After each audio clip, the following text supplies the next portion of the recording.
Ladies and gentlemen, good day and welcome to the Q2 and FY’25 earnings conference call of Gufic Biosciences Ltd.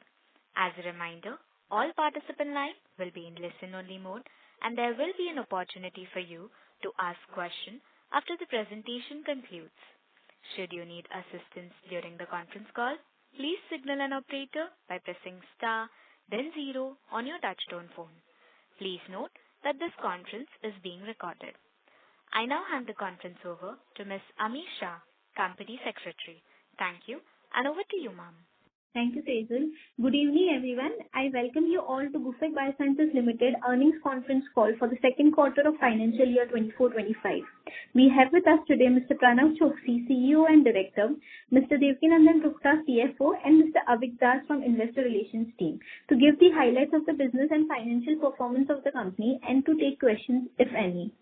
Before we begin, I would like to state that some of the statements that will be made in today's discussion may be forward-looking in nature. It is subject to unfortunate risk and uncertainties, and the actual result could materially differ. The company undertakes no obligation to update or revise any forward-looking statement, whether as a result of new information or future events or otherwise. We will now begin the call with the opening remarks from Mr. Avik, followed by a financial overview from Mr. Gupta. Thereafter, we'll have the forum open for the interactive Q&A sessions. Over to you, Avik. Thank you. Thank you, Ami, and welcome everyone to our quarterly conference call. I will quickly update all of you all on our strategic business units, and I'll begin with the Indore facility. So the commissioning of the Indore facility marks a transformative milestone for us. The immediate focus for this facility is a carefully calibrated strategy where we aim to ramp up the production in a phased manner. So in this approach, we try and balance operational readiness with our long-term objectives and ensuring efficiency, regulatory alignment, and most importantly, quick market responsiveness. In the short term, the strategy centers on transferring select high-demand products from Navsari facility to Indore. By moving these products, we aim to optimize production capacity while maintaining seamless supply chain operations. The process will involve rigorous validation protocols to ensure that the high standards of quality and consistency that we are known for are preserved. This targeted transition will allow Navsari facility to focus on backlog export orders while leveraging Indore's capacity to scale production progressively. Simultaneously, we will... I think since he might be in Indore, en route there might be an issue. So what we can do, I will just highlight the financial results for Q2 of 24-25 versus Q2 of 23-24. The total revenue for the current quarter of Q2 is 204.2 crore rupees. Last year Q2 it was 214.9 crore rupees. The EBITDA for current quarter of Q2 is 38.7 crore rupees. Last year it was 39.7 crore rupees. The EBITDA margin for Q2 of current year is 18.9%. Previous quarter Q2 was 18.47%. Profit before tax for Q2 of this quarter is 29.3 crore rupees. Previous year Q2 was 30.9 crore rupees. The PAT margin for Q2 of current financial year is 14.13%. Last year Q2 it was 14.38%. Profit after tax for current Q2 is 21.8 crore rupees. Previously it was 23.2 crore rupees. PAT margin for current Q2 is 10.68%. Last year it was 10.80%. Now I will highlight the 6 monthly result of 24-25 versus 23-24. The total revenue for the current half yearly is 407 crore rupees. Previous half yearly it was 409.9 crore rupees. The EBITDA for current half year is 79.8 crore rupees. Last year it was 76.1 crore rupees. The EBITDA margin for current half year is 18.62%. Last year it was 18.57%. The profit before tax for current Q2 with current half year is 59.7 57.4 crore rupees. Last year it was 59 crore rupees. PAT margin, profit before tax margin for current half year is 14.10%. Last year it was 14.39%. Profit after tax for current half year is 42.6 crore rupees. Last year it was 43.8 crore rupees. The PAT margin for current is 10.44%. Last year it was 10.69%. Thank you. So should we begin the question and answer session? It has joined. He has rejoined. He had some network issues. Abhi, can you continue with the business details? I'll do that. So I'll restart by giving you all an update on the Indore facility. What I was touching upon is our short-term strategy and the long-term strategy. So I'll first begin. I hope I'm audible now. Can someone confirm that? Yes, sir, you're audible. Thank you so much. So our short-term strategy for the Indore facility will be centered around transferring some of our high-demand products from Navsari. By moving these products, we aim to optimize the production capacity while maintaining seamless supply chain for these products. The process will involve rigorous validation protocols to ensure that we are able to sustain and maintain our highest standards, which we are very well known for. Now, this targeted transition will allow Navsari facility to focus on backlog export orders while leveraging Indore's capacity to scale production progressively. Simultaneously, we will initiate audits of the Indore facility by our domestic contract manufacturing partners. These audits are intended to validate that the Indore plant adheres to the stringent quality standards required for manufacturing their products for the domestic market. Over the next 2-3 months, these audits will be undertaken, followed by a phased initiation of production for these partners. This collaborative approach will not only position the Indore facility as a trusted manufacturing hub for complex injectables for our partners, but also facilitate a gradual scale-up of the operations. As you all know, a critical pillar of our long-term strategy is leveraging the Indore facility to gain a foothold in the regulated markets. The facility's advanced infrastructure positions us as a very competitive player, capable of meeting the stringent requirements of most of the regulatory bodies. We've shortlisted high potential molecules that align with the market opportunities in these regulated markets, and we are in the process of finalizing collaborations with partners to facilitate registrations. The production of exhibit batches for these molecules will commence shortly, laying the groundwork for regulatory dossier submissions and future approvals. This phased approach to scaling production offers several risks by allowing the facility to gradually ramp up. Right. So I was saying that the phased approach to scaling production will offer several advantages. It minimizes operational risks by allowing the facility to gradually ramp up capacity while addressing potential challenges during the transition. Additionally, focusing on exhibit batch production and regulatory preparation ensures that the Indore facility is well positioned to meet the expectation of international markets, which will be the way ahead for our long-term growth.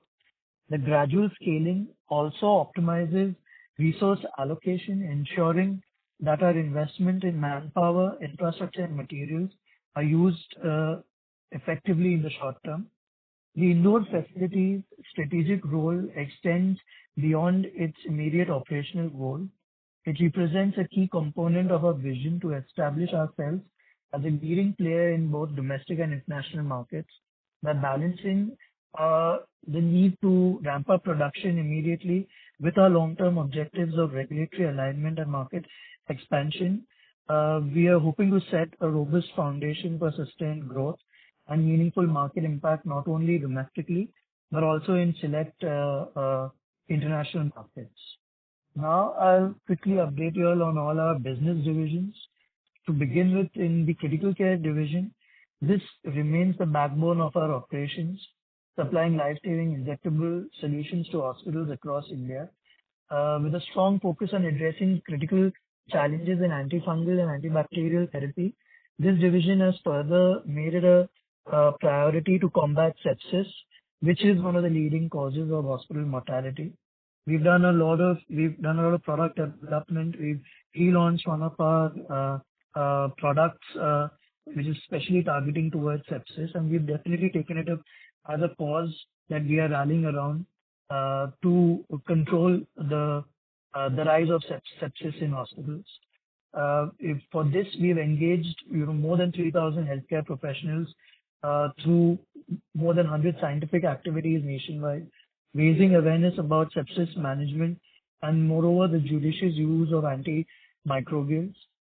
These initiatives will aim to equip clinicians with tools and knowledge for early detection and effective intervention.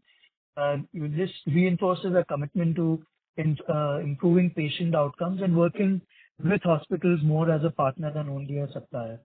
On the product front, we are expanding our pipeline with innovative molecules in advanced antibacterial and antifungal classes.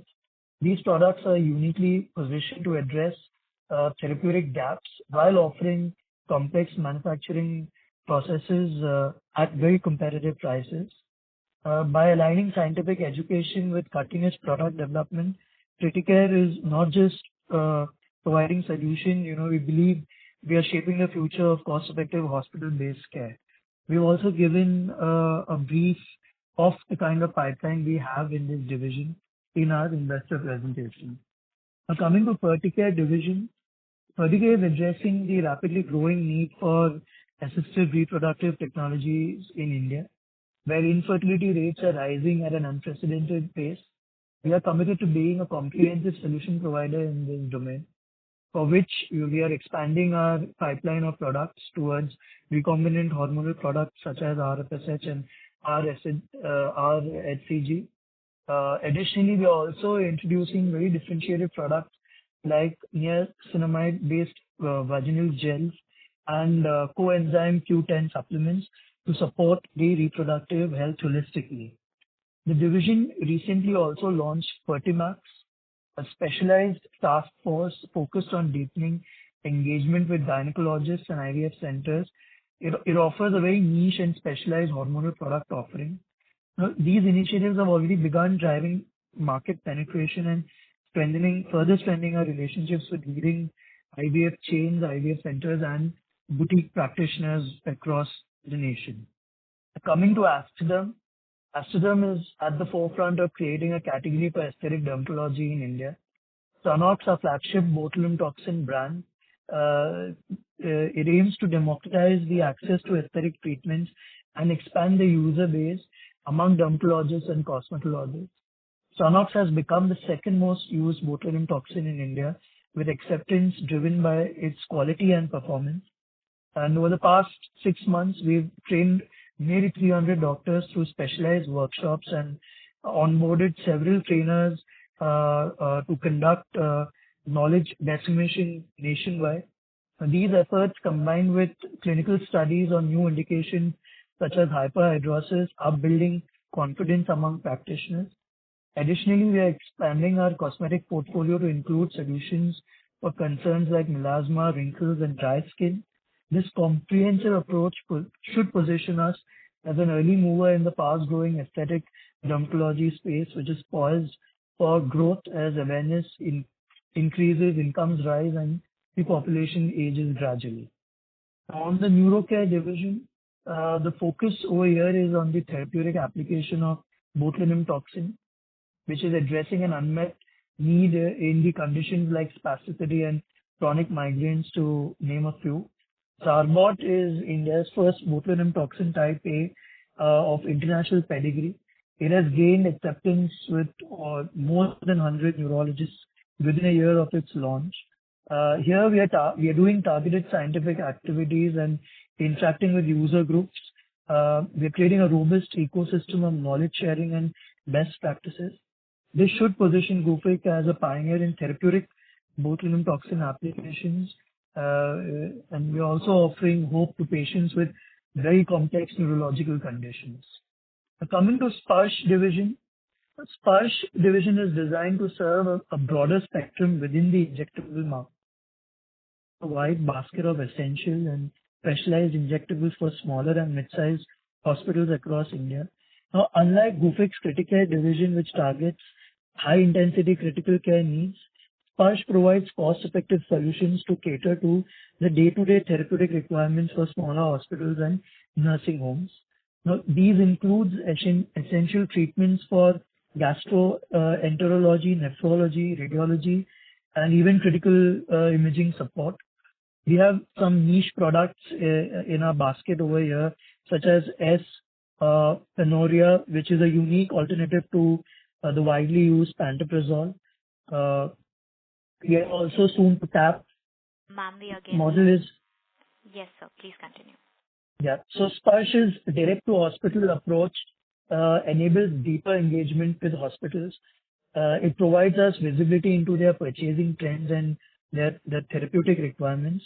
Now, this strategic advantage allows us to identify emerging needs quickly, and it also allows us to introduce relevant products, which effectively expands our portfolio and which deepens the relationship with our hospital partners.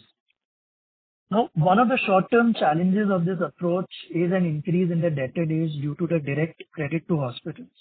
However, the long-term benefits significantly outweigh the downsides, in our opinion.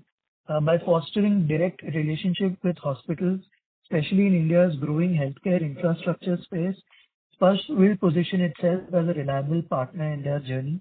This model not only builds loyalty and trust, but also offers the ability to scale the product portfolio strategically that should ensure comprehensive coverage of hospital needs as they grow. Additionally, Sparsh's wide therapeutic coverage from dual chamber bags to niche products like contrast media soon should position it to capture a significant share of the hospital budgets. And this approach aligns with our vision of becoming an indispensable partner for hospitals, offering both value and convenience. Now, on Spark, Stellar, and Healthcare division, these divisions continue to drive growth through innovative product launches and strategic initiatives in their domains. Stellar's recent introduction of Bonfa, which is a novel PPI, has gained significant traction, reflecting our ability to capture market opportunities in niche segments. Spark's patented stretch mark meter is revolutionizing how gynecologists approach stretch mark prevention, boosting our brand Stretchnil. And Healthcare division, with its Shalaki range, has achieved top market rankings, cementing its leadership in orthopedic and pain management. Now, on the international business front, our international business division is seeing growth driven by a strategy of investing in regulated market registrations. We very recently received approvals in Thailand, Sri Lanka, Lithuania, and we also won a tender with UK NHS. By owning registrations, we enhance market visibility, ensure supply chain stability, and gain better control over tender participation. This strategy positions us as a reliable global player with plans to scale production at the Indore facility to support further international expansions. With this, I'll open the call up for questions. Thank you. Thank you very much. We will now begin the question and answer session. Anyone who wishes to ask a question may press star and 1 on their touchtone telephone. If you wish to remove yourself from the question queue, you may press star and 2. Participants are requested to use handsets while asking a question. Ladies and gentlemen, we will wait for a moment while the question queue assembles. The first question is from the line of Bhavya from Samasa Capital. Please go ahead. Yeah, thank you for the opportunity. Hope I am audible. Yes, sir, you are. Yeah. So just had two questions. My first question is, wanted to understand, has there been any loss of revenue because of the transfer from Navsari to Indore? Hi, Bhavya, Pranav here. So there has been no loss of revenue as such during the transfer process. There has been a loss of revenue in the quarter because Indore started in October 3 to be precise. So that's why the capacity which was not available at Navsari could not be met by Indore in the last quarter because the production started in the first week of October. So that is the thing. Also, during the transfer also, there will be 3-batch validation. So the batch size have been kept in such a mind that the orders do not get lost. Whatever validation samples have to be removed, those will be kept on the site. So there will be no loss in the transition process. Okay, understood. And my second question is, I think in the presentation you had mentioned that the board took a decision to do further US FDA documentation. So just want to understand what percentage of this procedure have you already completed in terms of documentation, if that's possible to answer. Yeah. So what we mean by that statement that if you see a year ago in October, the facility was ready for commissioning subject to limited tests. So at that time when we had some external audits done by, I would say, experts from the pharma industry and, ex-regulatory chiefs or ex-regulatory inspectors, they gave us a lot of suggestions about improvement and certain process parameters and certain utility parameters. I'll just give us a few examples. Electricity, steam, and electricity, steam primarily, and then water. These are the main 3 factors which come in the injection factory, and normally based on the background what we have and details what we have, we had started the designing in 2021. EU Annex 1 had come up, and now also US guidelines will be changing in the next 2 years as per what the draft copy is available online for everyone to see. There are certain modifications which we needed to be done to ensure that we comply this not only now but in the years to come. So assuming there will be no further guideline change in the next 2 to 3 years. So to incorporate that, if we started the production, it would be a little bit difficult for us to revalidate the entire process using the new guidelines. Hence, we took it on ourselves to spend those 6-8 months, finish those modifications and requalifications. And answering your question, as of now, all those things have been done, and hence on October 3rd, 2024, we have started the production from the Indore facility.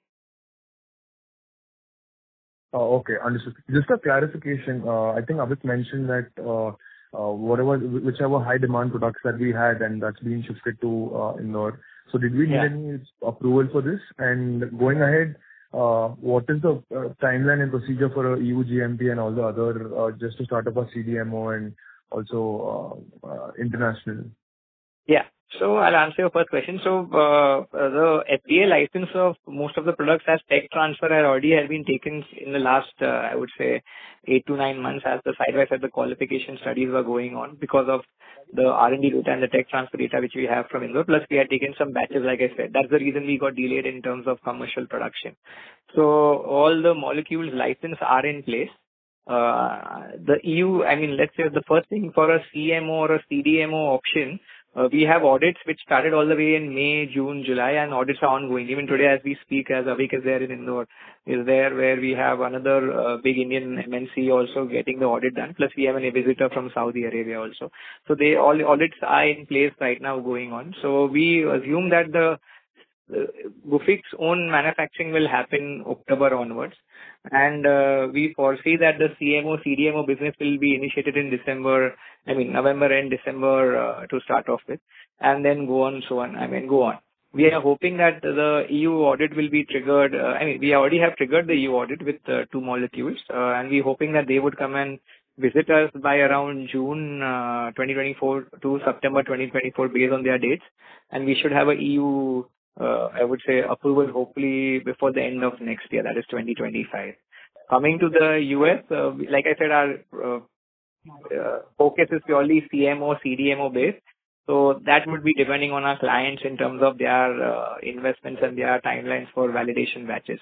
So even if they take the validation batches and then from the next month till March, when they will trigger it will be depending on their regulatory department's thing. But we are looking at a calendar year of 2026 where we see some action in the US FDA front.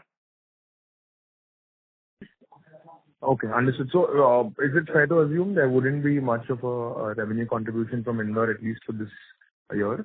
And yeah, bare minimum would be, because like I say, validation batches would still contribute something. Yes, but the real potential of the Indore facility would be seen in the next 2 to 3 years. Yes. Okay. Thank you so much. Starting 25. Thank you. Yeah. Thank you. Yes, thank you. The next question is from the line of Midhun James from Cooper Into Investments. Please go ahead. Hi, thanks for the opportunity. Am I audible? Yes, sir. Yeah. I think the big elephant in the room is Indore. I think even in the last con call also, we had given a projection of Indore starting operations and contributing to the revenue from the current quarter, which we have not seen that happen. My first question is, when do you see Indore contributing to some revenue?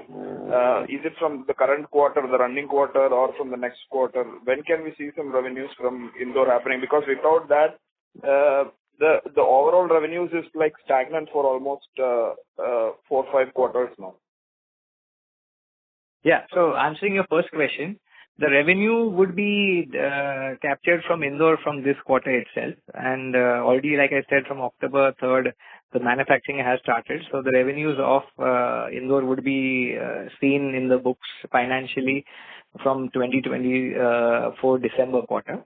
Answering your second question, yes, if you see last year, there were multiple factors. Apart from the capacity constraints which we have, there were also around 20% of our revenue is contributed by around 6 to 8 molecules.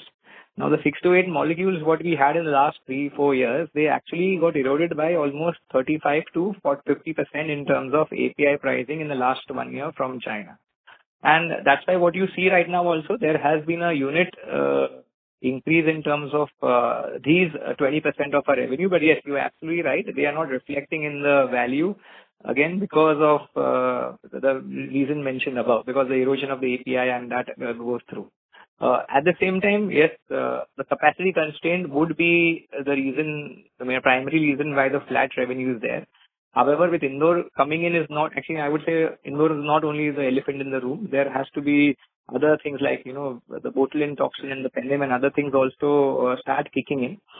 We were a little bit more guarded in terms of our revenues in this first, second quarter. Reason being also the debtor cycle we did not want to push out. So one of the reasons that we were a little bit more, I would say, conservative, and we will continue to do so going forward without affecting the revenue or the profitability point of it. It's something in certain institutions in India, we have taken a strategic role, because if you also see other companies in our same sector, the debtors window has almost blown up like us by almost 35-45 days extra than what was the normal norm. So that is something which we are taking up, and to ensure that not go through that level of credit, I would say, credit spread out at the cost of revenue. So that's the reason it's there. But yes, Indore definitely plays a big role apart from other factors. Okay, got it. My next question is regarding the botulinum toxin product. So recently, I think there was a filing in which there seems to be there is some arrangement between Dr. Balram Singh's entity. I think he has moved out from the board. So can you give some more clarity on what has happened on that regard, and how does it impact you as a company? Sure. So Dr. Balram Singh was a board of director of Gufic Biosciences, and we, you must have also read in the news that we formed a separate subsidiary where Gufic and Prime Bio, that is Dr. Balram Singh's entity, came together to form a subsidiary of Gufic Biosciences. And in order to make the board a little bit more clean and, in terms of governance, since he was also the board of director of Gufic Prime Bio, which is a subsidiary of Gufic Biosciences, we had asked him to, resign from the board of Biosciences and and become like a little bit more aggressive board of Gufic Prime Bio. So the relationship and the entire arrangement doesn't change. It's just to keep because apart from botulinum toxin, there are some other projects which we are working on. And for that matter, we are looking at some movements happening in that sector in the next 3 to 6 months, which we will announce in due time. So for us to make a separate clean entity for the projects which we are doing overall with Dr. Balram Singh made sense. And hence, he's still full-fledged with us, but he's just right now on the board of Gufic Prime Bio, which is a subsidiary of Gufic Biosciences. So that is just the change that we have done. Okay. So, meaning there is no difference in basically the working arrangement. It's just